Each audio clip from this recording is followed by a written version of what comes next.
চলে আসলাম দেওঘরের আরও একটা সাইট সিন করতে। এই হচ্ছে ত্রিকুট পাহাড় আর এই হচ্ছে খান্ডলি পাহাড় দেখতে পাচ্ছ।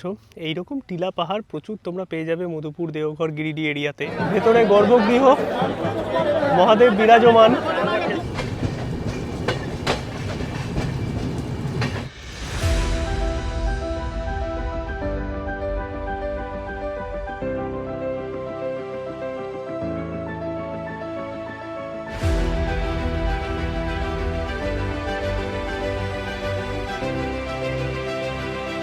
গুড মর্নিং, সুপ্রভাত সবাইকে। ঘড়িতে সময় এখন সকাল 8টা। আমি আছি শিমুলতলাতে আর আমার চারিদিকের যে পরিবেশটা দেখতে পাচ্ছ, মুক্ত প্রকৃতি, তার সঙ্গে সবুজ গাছপালা আর সব কিছু মিলিয়ে এই পরিবেশটা যদি তোমরাও উপভোগ করতে চাও দুটো দিনের জন্য, আজকের ভিডিওটা তোমাদের জন্য। আজকের এই পর্বে তোমাদের মধুপুর দেওঘর এবং গিরিডি নিয়ে সমস্ত ইনফরমেশান দেব, যে তোমরা এই দিকের ট্যুর প্ল্যান কিভাবে সাজাতে পারো, তার সঙ্গে হোটেল, থাকা খাওয়ার প্যাকেজ সব কিছু নিয়ে থাকবে টোটাল ইনফরমেশান। আগের পর্বে তোমাদের শিমুলতলা নিয়ে সব ইনফরমেশান দিয়েছি এবং আজকের এই পর্বে বাঙালিদের একসময়ে হাওয়া বদলের অন্যতম জায়গা মধুপুর দেওঘর গিরিডি নিয়ে থাকবে সমস্ত ইনফরমেশান। তাই ভিডিওটা লাস্ট অবধি দেখতে থাকো, আশা করি ব্লগটা তোমাদের ভালো লাগবে। আর এই মধুপুর বা শিমুলতলা আসার জন্য কলকাতা থেকে অনেক ট্রেন আছে, তোমরা চাইলে কিন্তু নিজের পার্সোনাল গাড়িতেও মাত্র 5 ঘন্টার মধ্যেই পৌঁছে যেতে পারো। এছাড়াও প্রচুর ট্রেনের অপশান আছে, ট্রেনে করে জাস্ট চলে আসো শিমুলতলা অথবা মধুপুর, যেই কোনো জায়গা থেকেই কিন্তু তোমরা এই দিকের ট্যুরটা স্টার্ট করতে পারবে 2 রাত 3 দিন অথবা 3 রাত 4 দিনের। আমি 2 দিন শিমুলতলাতে ছিলাম, একদিন যাব মধুপুর। এই প্ল্যানটা তোমাদের শেয়ার করছি। গাড়ি আমাদের রেডি আছে আর এই গাড়িতেই আমরা এখন যাব দেওঘর এবং দেওঘর ঘুরে যাব হচ্ছে মধুপুর। তারপর মধুপুরের সাইট সিন আছে, গিরিডির সাইট সিন আছে, মানে সব কিছু মিলিয়ে তোমাদের সমস্ত ইনফরমেশনই থাকবে এই পর্বে।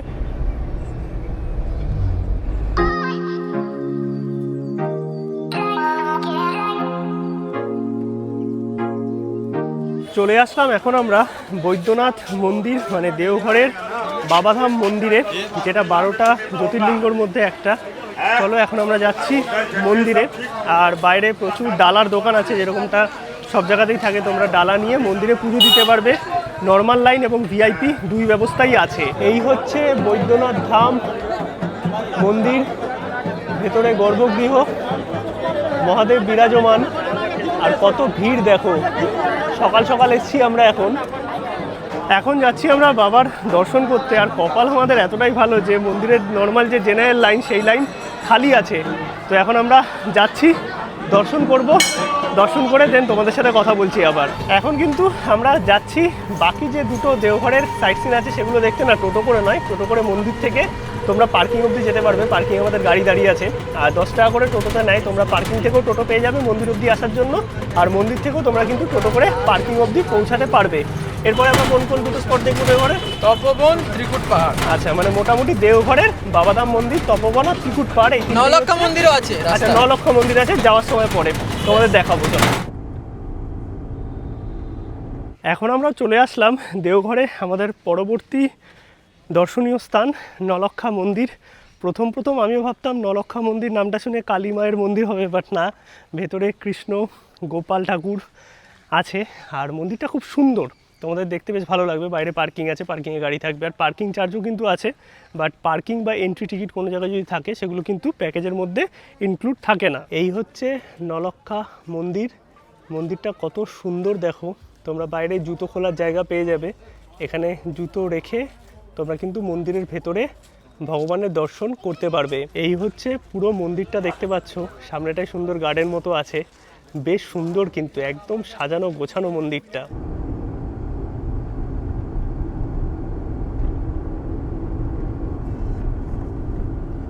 চলে আসলাম এখন আমরা পরবর্তী স্পট তপবনে। আর এইটাও একটা ধর্মীয় স্থানই, ওপরে হনুমানজির মন্দির আছে, আর বাইরে প্রচুর এরকম ফটো, ডালা, অনেক কিছুর দোকান আছে। আর এটাও কিন্তু একটা পাহাড় মতোই।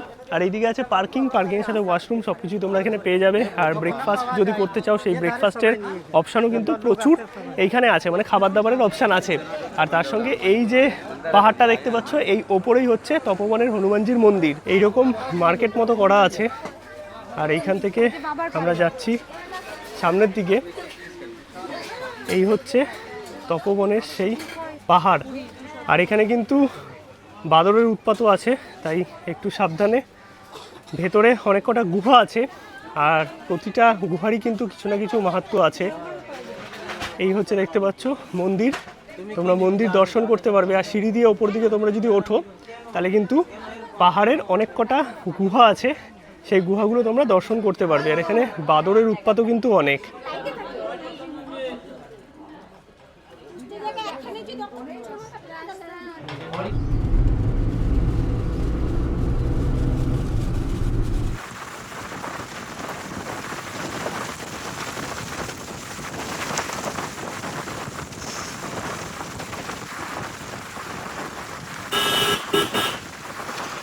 চলে আসলাম দেওঘরের আরও একটা সাইট সিন করতে। এই হচ্ছে ত্রিকুট পাহাড়, আর ত্রিকুট পাহাড়ের ওপরেও মন্দির আছে, তোমরা চাইলে যেতে পারো। বাট এখানে প্রচুর বাদরের উৎপাত, তাই ফোন থেকে শুরু করে খাবার দাবার হাতে না রাখারই চেষ্টা করবে। ব্যাগ ট্যাগ সব কিছু থেকে সাবধান। আর এদিকে হচ্ছে পার্কিং।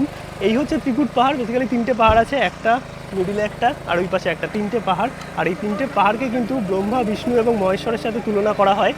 বাকি তোমরা সিঁড়ি দিয়ে কিছুটা হেঁটে যেতে পারবে, হেঁটে গিয়ে মন্দিরের দর্শন করতে পারবে। এছাড়াও এখানে বাদরের যা উৎপাত, মানে চারিদিকে প্রচুর বাদর, প্রচুর প্রচুর। খাবার দাবার হাতে রাখবেই না, আর মোবাইল ফোন ব্যাগ খুব সাবধানে। এখানেও প্রচুর দোকানপাট আছে, এইরকম রাস্তা করা আছে, দুপাশে প্রচুর দোকানপাট। আর এই যে পাহাড়টা দেখতে পাচ্ছ, এই পাহাড়ে ওঠা যায়, সিঁড়ি সিঁড়ি করা আছে, ওপর দিকে তোমরা উঠতে পারবে। মন্দির আছে দুটো, আর ওপরে মেনলি কয়েকটা গুহাও আছে, তোমরা এগুলো এক্সপ্লোর করতে পারবে টাইম নিয়ে। বাট অবশ্যই কিন্তু বারবার বলছি, এত পরিমাণে বাদর আছে এখানে, তাই খুব সাবধান। এই দেখো সিঁড়ি সিঁড়ি করা আছে, আর এই সিঁড়িগুলো দিয়ে তোমরা ওপর দিকে আস্তে আস্তে উঠতে পারবে। আর এখানেও প্রচুর দেখো শপিংয়ের অপশান আছে, তার সঙ্গে আচার পাওয়া যায়, এখানে প্রচুর জায়গায় আচার পাওয়া যায়। এছাড়াও নিচে খাবার দাবারের দোকানপাট তো আছেই, আর রুদ্রাক্ষ পেয়ে যাবে, অবশ্যই দেখে বুঝে নেবে। এই দেখো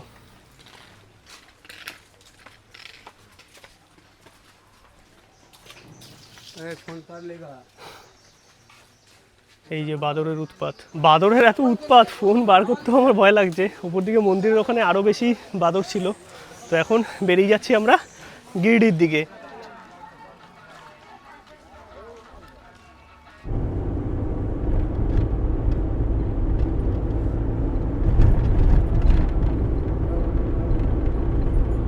পৌঁছে গেলাম এখন আমরা গিরিডিতে। ঘড়িতে সময় প্রায় 2:15 মতো। আর এইদিকে একটা পার্ক আছে, তার সঙ্গে খান্ডলি ড্যাম আছে, আর এইদিকে আছে হচ্ছে খান্ডলি পাহাড়। এই পাহাড়ের ওপরে ওঠাও যায়। আর এই হচ্ছে খান্ডলি পাহাড়, দেখতে পাচ্ছ এইরকম টিলা পাহাড় প্রচুর তোমরা পেয়ে যাবে মধুপুর, দেওঘর, গিরিডি এরিয়াতে। আর নিচের দিকে যে পার্কটা আছে সেখানে আছে খান্ডলি ড্যাম। সময় ঘড়িতে 3:30 মতো ফাইনালি আমরা এসে পৌঁছে গেলাম মধুপুরে, আমাদের হোটেলে, West view hotel and resort. এখানেই আমরা মধুপুরে থাকবো। এবার এখানেও কিন্তু 450 টাকার থাকা খাওয়ার প্যাকেজ আছে। এছাড়াও কিন্তু তোমরা ফুল প্যাকেজও নিতে পারো, মানে pick up drop, sight seen, hotel, থাকা খাওয়া সব কিছু নিয়ে। এবং এইভাবেও সাজাতে পারো 1 নাইট শিমুলতলা, 2 নাইট এই মধুপুর, অথবা 2 নাইট শিমুলতলা, 1 নাইট মধুপুর, এইরকম 2 রাত 3 দিন অথবা 3 রাত 4 দিনেরও কিন্তু প্যাকেজ আছে। তোমরা ডেসক্রিপশন এবং স্ক্রিনে ফোন নাম্বার দেওয়া আছে, চাইলে কন্ট্যাক্ট করে নিতে পারো। এই হচ্ছে মধুপুরে আমাদের hotel, West view hotel and restaurant, এইখানেই আমরা থাকবো। এবার তোমাদের রুমটা দেখাই। এই হচ্ছে রুম, দেখতে পাচ্ছ বেশ পরিষ্কার পরিচ্ছন্ন। এখানে ডাবল বেড আছে, চাইলে তোমরা 2 থেকে 3 জন থাকতে পারবে। এইদিকে এসি আছে, ফ্যান আছে, এদিকে একটা টেবিল মতো আছে, টিভি আছে, এইদিকে সুন্দর মিরার দেখতে পাচ্ছ। তার সঙ্গে এখানে ওয়াশরুম আছে, ওয়াশরুমও তোমাদের একটু দেখিয়ে দিই। এই হচ্ছে ওয়াশরুম, পরিষ্কার পরিচ্ছন্ন, গরম জলের ব্যবস্থা আছে যেটা এক্সট্রা চার্জেবল, ওয়ার্ড্রপ আছে। এইদিকে আছে ব্যালকনি, কিছু রুমে কিন্তু তোমরা এইরকম সুন্দর ব্যালকনি পেয়ে যাবে। আর এই দিকটাও কিন্তু এনাদের প্রপার্টি, এখানে বারবিকিউ হয়, ওইদিকে ডাইনিং এরিয়া আছে, নিচে আছে রিসেপশন। আর এটাও কিন্তু মোটামুটি হোমস্টে টাইপেরই। কাকু, শিমুলতলা আর মধুপুর সবটাই তো দর্শকদের দেখালাম, মানে ঘুরেও দেখিয়েছি, তোমাদের প্যাকেজ সম্পর্কেও বলেছি। তুমি একটু ডেসক্রিপশনটা ভালো করে বলে দাও যে কি খরচা আছে, আর তার সঙ্গে কিভাবে তোমরা প্রোগ্রামটা সাজাও। নিশ্চয়ই বলবো। তা আমাদের স্মাইল হলিডের তরফ থেকে যে ওয়েস্ট ভিউ হোটেলে যে আমাদের অফার আমরা দিচ্ছি, প্রথম কথা হচ্ছে ফুডিং উইথ লজিং, মানে জনসাধারণের জন্য দেওয়া হচ্ছে, যেটা 450 টাকায় থাকা খাওয়া মাথা পিছু খরচা। প্রত্যেক দিন প্রতি ব্যক্তির খাওয়া থাকা নিয়ে 3 বেলা খাবার নিয়ে মিনিমাম খরচা হচ্ছে 450 টাকা দিলে থাকা খাওয়া সব পেয়ে যাবে। আচ্ছা, এবার যদি কেউ ফুল প্যাকেজ চায়, প্যাকেজ হয় 3 রাত্রি 4 দিনের প্যাকেজ আছে, 2 রাত্রি 3 দিনের প্যাকেজ আছে। তা এখন 3 রাত্রি 4 দিনের প্যাকেজটা সম্বন্ধে একটু বলছি। আচ্ছা প্রথম দিন মধুপুর, দ্বিতীয় দিন দেওঘর, আর তৃতীয় দিন গিরিডিতে উশ্রী ফলস এবং খান্ডনি। তা এই যে টোটাল প্যাকেজ যেটা রয়েছে, এই টোটাল প্যাকেজটার জন্য খরচা পড়ছে 3,500 টাকা। আচ্ছা, মানে এর মধ্যে pick up drop, sight seen, hotel, থাকা খাওয়া সব পাচ্ছে একদম কমপ্লিট। এবং বাহ। এটা আরেকটা মানে বিশেষ মানে জিনিস হচ্ছে, এই প্যাকেজের ক্ষেত্রে আমরা কিন্তু মটন একবেলা দিই, মানে কমপ্লিমেন্টারি থাকে। থাকে। আচ্ছা, কেউ যদি শিমুলতলা মধুপুর মিলিয়ে করতে চায়? নিশ্চয়ই হবে। তার আগে একটু বলে নিই, 2 রাত্রি 3 দিনের একটা প্যাকেজ আছে, আচ্ছা সেটা মাত্র 2300 টাকা। প্রথম দিন হচ্ছে লোকাল সাইট সিন মধুপুর, দ্বিতীয় দিনে অপশনালে কি রয়েছে, আপনি গিরিডিতে উশ্রী ফলস খান্ডলি করতে পারেন, অনলি পরেশনাথ পাহাড় করতে পারেন, অথবা দেওঘরের যে বাবাধাম মন্দির, ত্রিকুট পাহাড়, তপোবন, নওলক্ষা এবং সৎসঙ্গনগর আশ্রম এটা করতে পারেন। আচ্ছা, মানে কাস্টমাইজ করা যায়। কাস্টমাইজ করা। আচ্ছা, আর যদি শিমুলতলা মধুপুর মিলিয়ে করে তাহলে কি আছে? শিমুলতলা মধুপুর নিয়েও ভালো, এই একই রেটই আমরা দিচ্ছি। সেটা হচ্ছে 3,500 টাকা, 3 রাত্রি 4 দিন। প্রথম দিন শিমুলতলা, দ্বিতীয় দিন হচ্ছে দেওঘর হয়ে মধুপুর, তৃতীয় দিন হচ্ছে গিরিডিতে উশ্রী ফলস খান্ডলি, মধুপুর রেলওয়ে স্টেশনে ড্রপিং। মানে পিক আপ ড্রপ থেকে শুরু করে সাইট সিন সবকিছু প্যাকেজের মধ্যে। শিমুলতলা স্টেশন থেকে পিক আপ, মধুপুর স্টেশনে ড্রপিং, এই টোটাল ফিচারটার দাম হচ্ছে 3,500 টাকা per head. Per. Okay, thank you. আর সমস্ত ইনফরমেশান তো তোমাদের দেবোই, বাকি ডেসক্রিপশন এবং স্ক্রিনে ফোন নাম্বার দেওয়া আছে, কাকুর সাথে কিন্তু তোমরা ডাইরেক্ট কন্ট্যাক্ট করে নিতে পারো। আর এই হচ্ছে মধুপুরে আমাদের হোটেল, যেখানে আমরা থাকবো। আর তোমরা যদি কেউ নিজের গাড়ি নিয়ে আসতে চাও তাহলেও কিন্তু এখানে সুন্দর পার্কিংয়ের ব্যবস্থা আছে। ফ্রেশ হয়ে আমরা কিন্তু চলে এসেছি এখন দুপুরের লাঞ্চ করতে। আর এখানেও কিন্তু 450 টাকা থাকা খাওয়ার মধ্যে দুপুরের লাঞ্চ, রাতের ডিনার, সকালের ব্রেকফাস্ট সব কিছু ইনক্লুড আছে। আর ননভেজ মানে দুপুরবেলায় মাছ, রাত্রিবেলায় চিকেন। এই হচ্ছে দুপুরের খাবার। আর খাবারে কি কি আছে বা লাঞ্চে কি কি আছে তোমাদের একটু বলে দিই। এখানে ভাত আছে, ভাতের সাথে আলু ভাজা আছে, পেঁয়াজ লঙ্কা আছে, পাঁপড়, এখানে একটা সবজি আছে, মাছ আছে, তার সঙ্গে ডাল আছে। এবার যদি তোমরা কেউ মাছ না খাও তাহলে কিন্তু এখানে ডিম পেয়ে যাবে। আর যদি ডিমও না খাও, নর্মাল ভেজ খাও, তাহলে কিন্তু পনিরের অপশান থাকে। ভাত, ডাল, আলু ভাজা, তার সঙ্গে সবজি। মানে এতটা জার্নি করে আসার পর বা সাইট সিন করে আসার পর এই বাঙালি খাবারটা বেশ ভালো লাগছে। আর সঙ্গে আছে কাতলা মাছ, যেটা সর্ষে কাতলা। এই হচ্ছে কাতলা মাছের সাইজ। আর একটু মাছের ঝোলটা অল্প করে নিই। আর মাছের সাইজ কিন্তু বেশ বড় সড়ো। ভাত, ডাল, সবজি এগুলো কিন্তু লাগলে রিপিটেবল পাবে। ননভেজ আইটেমটা একবারই। খাবার দাবার একদম হালকা, আমার কিন্তু ভালো লেগেছে। ঘড়িতে সময় এখন 9:30 মতো। আর সন্ধেবেলায় তোমরা কিন্তু এই যে সুন্দর লনটা আছে, এইখানে চাইলে বারবিকিউ করতে পারবে। এছাড়াও এক্সট্রা পকোড়া বা চা নিলে সেগুলো তোমরা এক্সট্রা নিতে পারো। আর এইদিকে হচ্ছে এইটা ডাইনিং এরিয়া। এখন আমরা ডিনার করব। এই আমাদের ফ্রাইড রাইস, চিলি চিকেন রাতের ডিনার। আর অপশানে কিন্তু পোলাও, চিকেন কষা অথবা রুটি, পনির, বা কেউ যদি ডিম খাও সেই অপশানও কিন্তু আছে। চলে এসেছি আমরা ব্রেকফাস্ট করতে। ব্রেকফাস্টে কিন্তু অনেক রকমের অপশান আছে। এখানে লুচি, সবজি আছে, ব্রেড টোস্ট আছে, ব্রেড অমলেট আছে, অথবা ম্যাগি আছে। তোমরা যেটা খাবে আগের দিন বলে রাখতে পারো। আর সবটাই কিন্তু এই থাকা খাওয়ার প্যাকেজ অথবা ট্যুর প্যাকেজে ইনক্লুডেড। আর এই জায়গাটা কত সুন্দর দেখো, দাদা আমার ভিডিও করছে। এখানে খাবার দাবার কালকে রাতেও তো খেয়েছি, মানে সত্যি খাবার দাবারের টেস্ট কিন্তু দারুণ। আর একদম অথেন্টিক বাঙালি খাবার কিন্তু তোমরা এইখানে পেয়ে যাবে।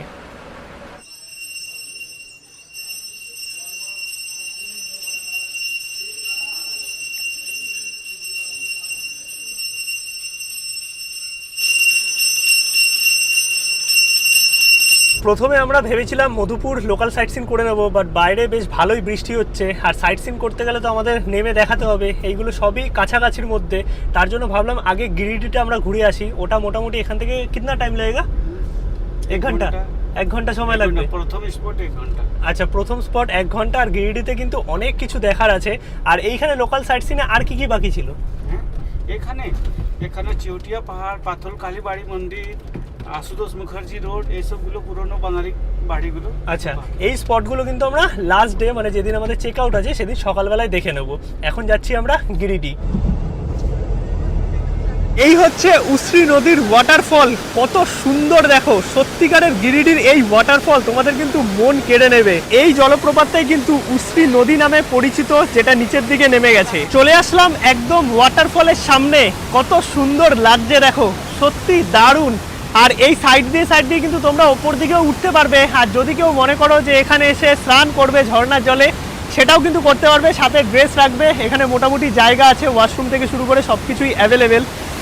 দুর্দান্ত দুর্দান্ত। আর এখানে প্রচুর মানুষ কিন্তু স্নানও করছে, ওপরেও অনেকে গেছে, আর জলের যা স্রোত আছে এক কথায় দারুণ লাগছে। এখন আমরা দাঁড়িয়ে আছি খান্ডলি পাহাড়ের সামনে, আর এইখানে দেখতে পাচ্ছ পুরো পাথরের পাহাড়, চাইলে তোমরা আস্তে আস্তে উঠতে পারবে।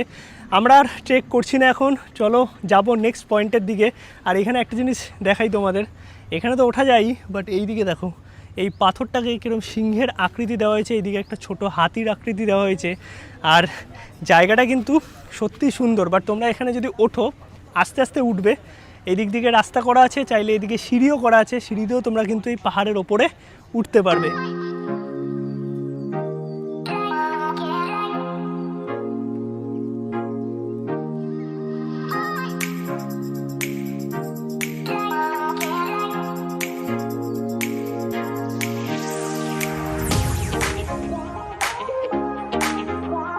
হোটেল যাওয়ার পথে আরও একটা স্পট আমরা ঘুরে নিচ্ছি, এইটা হচ্ছে বুড়াই পাহাড়। বেসিক্যালি এইটা কিন্তু নর্মাল প্যাকেজ, মানে 2999 টাকার প্যাকেজে থাকে না, এটা কিন্তু এক্সট্রা চার্জেবল। নিচে আমাদের গাড়ি দাঁড়িয়ে আছে, আর এই হচ্ছে পুরো জায়গাটা দেখতে পাচ্ছ। এই বুড়াই পাহাড়ের বৈশিষ্ট্য হচ্ছে এইটা কিন্তু একটাই শিলা বা একটাই টিলা বলতে পারো, তার সঙ্গে এখানে মন্দির আছে। ওই পাশে কি আছে তোমাদের দেখাচ্ছি, নিচে দেখতে পাচ্ছি একটা পুকুর বা ঝিল মতো আছে, মানে চারিদিকের পাহাড়ের মাঝখানে, যেখানে সবাই আছে পিকনিক করছে, আলাদাই ব্যাপার। আর তার সঙ্গে এখন বিকেল বিকেল হয়ে এসছে, মানে মোটামুটি 3:30 মতো বাজে, বেশ ঠান্ডা ঠান্ডা হাওয়া দিচ্ছে। কিন্তু এই পাহাড় বা টিলার ওপর থেকে যে নদীটা দেখা যাচ্ছে, এইটা হচ্ছে পাত্রা নদী, যেটা আমরা ক্রস করে এলাম। আর জায়গাটা কিন্তু সত্যিই সুন্দর। এইদিকে একটা মন্দির আছে, চাইলে তোমরা ওই দিকেও যেতে পারো, ওই দিকেও কিন্তু একটা মন্দির আছে দেখতে পাচ্ছি। আর যা ওয়েদার হয়ে আছে ঠান্ডা ঠান্ডা, সত্যি আজকের ট্রিপটা কিন্তু পুরো জমে গেল এই ঝাড়খণ্ডে। ঘড়িতে সময় এখন 4:30 মতো, আমরা এসে পৌঁছে গেলাম হোটেলে। আর তোমাদেরও ঘুরতে ঘুরতে মোটামুটি কিন্তু এরকমই টাইম হয়ে যাবে। এবার তোমরা এই টাইমে এসেও খাওয়া দাওয়া করতে পারো, যেটা প্যাকেজে ইনক্লুড আছে সবটাই। আর তোমরা যদি মনে করো যে না আমরা 2-2:30 নাগাদ খেয়ে নেবো, তাহলে এনারা কিন্তু পার্সেলের বন্দোবস্ত করে দেয়, যেটা তোমরা অন দ্য ওয়ে খেয়ে নিতে পারবে। রুমে এসে ফ্রেশ হয়ে এখন চলে এসেছি ডাইনিং হলে, এখানে এখন লাঞ্চ করব। লাঞ্চে কি ব্যবস্থা আছে সেটাও তোমাদের দেখাচ্ছি। তোমরা চাইলে নর্মাল যে 2999 টাকার টোটাল প্যাকেজ আছে পার হেড 3 রাত্রি 4 দিনে, যার মধ্যে থাকা খাওয়া হোটেল ঘোরা সমস্ত কিছু ইনক্লুডেড, সেটাও নিতে পারো। আর চাইলে কিন্তু তোমরা নর্মাল এখানে যদি খাওয়ার প্যাকেজ নাও, মানে খাওয়ার থাকা 450 টাকায় 3 বেলা খাবার আছে, ব্রেকফাস্ট লাঞ্চ এবং ডিনার, যেটা ননভেজ খাবার পেয়ে যাবে। তার সঙ্গে রুম তো আছেই, তোমাদের দেখালাম নন এসি। আর যদি এসি নাও সেটা কিন্তু 650 টাকা। লাঞ্চে কিন্তু আছে একদম বাঙালি খাবার দাবার, ভাত আছে, পাঁপড় ভাজা, আলু ভাজা, স্যালাড, এইদিকে মাছের ঝোল, ডাল, তরকারি, তার সঙ্গে চাটনি।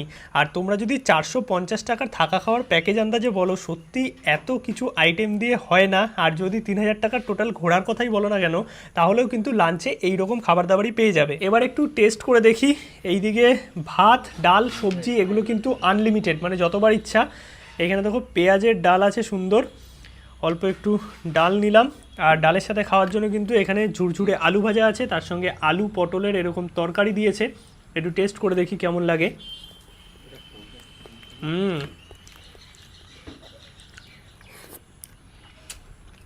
এখন পেয়ে গেছে খিদে।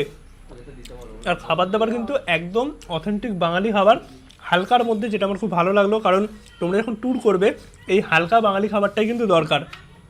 তার সঙ্গে এইদিকে আছে মাছ। আর এই 450 টাকার থাকা খাওয়ার প্যাকেজে এইরকম সাইজের মাছ লিটারালি মানে ভাবা যায় না। যেরকমটা দীঘাতেও তোমরা পেতে, সেরকমটা কিন্তু এখন মধুপুর বা ঝাড়খণ্ডেও পেয়ে যাবে। মাছের জায়গায় কিন্তু তোমরা চাইলে ডিমও নিতে পারবে, যেই অপশানটা দুপুরবেলায় আছে। আর যদি তোমরা পিওর ভেজ হও, যদি ভেজ খাবার খাও, তাহলে আগে থেকে ফোন করে দিতে হবে। তখন কিন্তু 2টো সবজি থাকবে দুপুরবেলায়, আর রাতের যে খাবার থাকবে তখন কিন্তু ভেজদের জন্য পনিরের অপশান আছে। এখন আমরা কোথায় যাব? পাথরোল। পাথরোল। পাথরোল হচ্ছে এই মধুপুরের লোকাল সাইট সিনের মধ্যে পড়ে, বাঙালি প্রতিষ্ঠিত কালী মন্দির।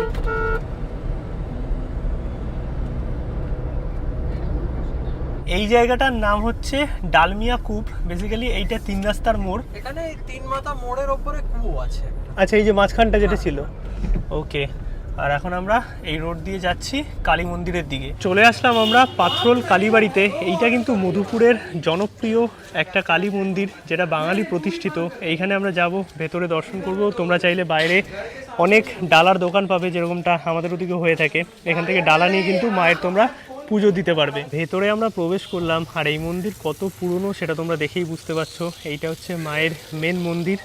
এইখানে হচ্ছে বলি, তার সঙ্গে এই দিকে যজ্ঞের জায়গা আছে, তোমরা চাইলে এখানে ভোগ প্রসাদও গ্রহণ করতে পারবে। পাথরোল কালীবাড়িতে মায়ের দর্শন করে আমরা বেরিয়ে গেলাম। এখন আমরা প্রথমে দাদা কোথায় যাচ্ছি? এখন যাচ্ছি আমরা পুরনো জমিদার বাড়ির দিকে। আচ্ছা, পুরনো জমিদার বাড়ি। বেসিক্যালি এই এরিয়াতে না অনেক বনিদি আর কি বাঙালি বাড়ি আছে, যেগুলো কিছু বর্তমানে লোকজন আছে, কিছু ভগ্নপ্রায় অবস্থায় আছে, বাট প্রচুর কিন্তু বাঙালি বাড়ি তোমরা এখানে দেখতে পারবে। তারপর আমরা গির্জায় যাব, আর লাস্টে আমাদের কি মঠ আছে? একটা মঠ আছে, কপিল মঠ আছে। এই 3টে স্পট আমাদের বাকি আছে, বাকি তো সবটাই তোমাদের কভার করে দিয়েছি। এখন আমরা যে লেনটাতে আছি, এই লেনে কিন্তু প্রচুর এইরকম বাঙালি বাড়ি তোমরা পেয়ে যাবে। মানে একসময় এগুলো ভালোভাবে ইউজ করা হতো, মানুষজন বসবাস করতো, বর্তমানে ভগ্নপ্রায় অবস্থা। আর এইরকম অনেক বাঙালি বাড়ি কিন্তু বিভিন্ন জায়গায় আছে, যেখানে হয়তো এখন আর কেউ থাকে না। দেখো বাংলায় সুন্দর লেখা আছে ভোলানাথ ধাম এই বাড়ির নাম। এইরকম অনেক বনিদি বাড়ি পর পর কিন্তু এই লেনটা জুড়ে তোমরা পেয়ে যাবে। কিছুটা আগেই আরও একটা বাড়ি পড়লো, আর এই রকম কিন্তু প্রচুর বাঙালি বাড়ি তোমরা এই পুরো লেনটা জুড়ে পেয়ে যাবে। মানে বাঙালি পাড়া বলা হতো এক সময়ের। স্টেশনের সামনেই পড়বে এই ঐতিহ্যবাহী পুরনো চার্চ বা গির্জা। 1872-তে এটার প্রতিষ্ঠা হয়েছিল, আর বর্তমানে হয়তো সেরমভাবে এখানে মানুষজন আনাগোনা কমে গেছে, কিন্তু এই যে ঐতিহ্য এইগুলোই কিন্তু মধুপুরকে আরও বেশি সুন্দর করে তোলে। এই বাড়িটা জাস্ট দেখো, মানে দেখেই বোঝা যাচ্ছে যে এই বাড়িটা কত পুরনো।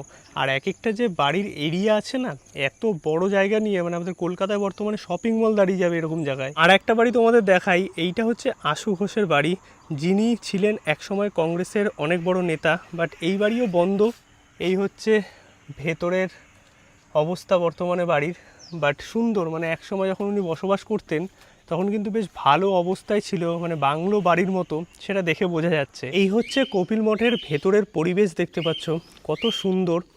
আর তোমাদের টাইমিং নিয়ে বলে রাখি, সকালবেলায় 7টা 7:30 নাগাদ খোলা হয় যখন সকালবেলায় পাঠ হয়, আর তারপর কিন্তু বিকেলবেলায় আবার 3:30 4টে থেকে মোটামুটি 6টা অবধি খোলা থাকে। ভিডিওটা আমি এখানেই শেষ করলাম। আশা করি তোমাদের টোটাল ট্যুর ভালো লেগেছে। যদি ভালো লাগে, ডেসক্রিপশনে ফোন নাম্বার এবং সমস্ত ডিটেলস দেওয়া আছে, তাড়াতাড়ি চলে আসো। আশা করি তোমরা কম পয়সায় ভালোভাবে জায়গাগুলো এক্সপ্লোর করতে পারবে।